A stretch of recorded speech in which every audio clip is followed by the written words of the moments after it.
Ito yung mga bagay na hindi ko masyadong pinapakita sa social media. Kasi bibihira lang din ako makagawa dahil yung mga ingredients niya, bihira ko lang din makatagpo. You know, what's up mga kakoy? Yes! Beat the hit natin. Nakikraving tayo ng cold drinks. Gagawin ko yung nakasanayan kong ginagawa noon.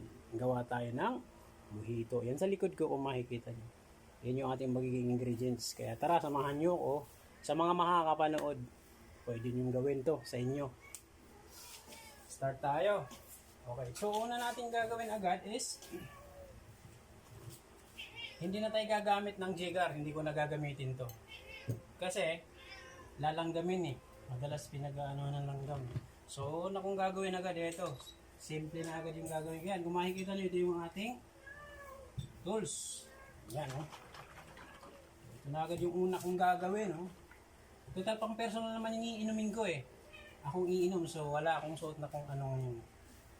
Okay, so start tayo dito. Ito lalagay ko sa blue curacao is 10 ml lang po yan. Pagkatapos naman ay peach. Ang lalagay kong peach puree ay 30. Yun, 30. Saktong-sakto lang. Pagkatapos, siyempre, meron tayong fresh mint. Ayan, kung makikita niyo mga kakwes. Fresh na fresh yan eh. Kakamayin ko na yan eh. Lalagay na. 1, 2, 3, 4, 5, 5 lang. Magtitira tayo para mamaya. Okay. Una kong gagawin agad is siyempre, pagkatapos na ano, magmamadil ako. Yeah. Mamadil natin siya. 1, 2, 3, 4. Pagkatapos, pa-crush tayo ng ice. Ito yung ating ice crusher.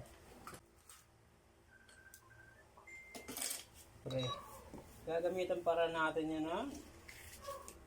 Sa paraang nakasanayan. Ayan. Oh.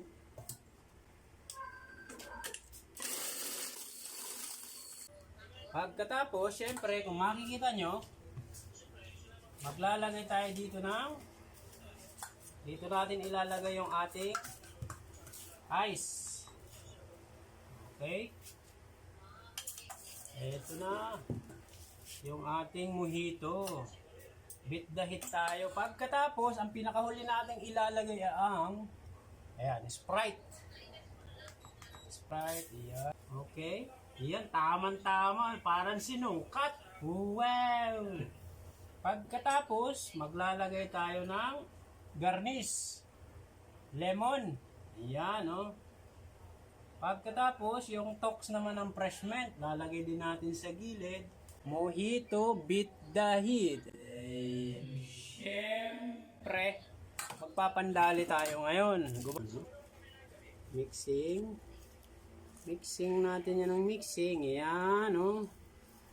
Pagkatapos, tatry na natin, siyempre. Yan yung ating mojito. Mojito peach. Wow, parang gusto ko na agad ubusin. Kaya lang, gusto ko munang namnamin, lasapin mga kakwes. Sarap. Sulit na sulit ito mga kakwes, sulit. Ito yung mga bagay na hindi ko masyadong pinapakita sa social media. Kasi bibihira lang din ako makagawa dahil yung mga ingredients niya, bihira ko lang din makatagpo. So yun lang po. Sa mga makakapanood, kung nakikita niyo po kung paano ko siya ginawa, pwede niyo pong gayahin kung anong gusto yung ingredients, anong flavor ang gusto niyo gamitin. Basta sa nakikita niyo po, yun na po yun. Thank you!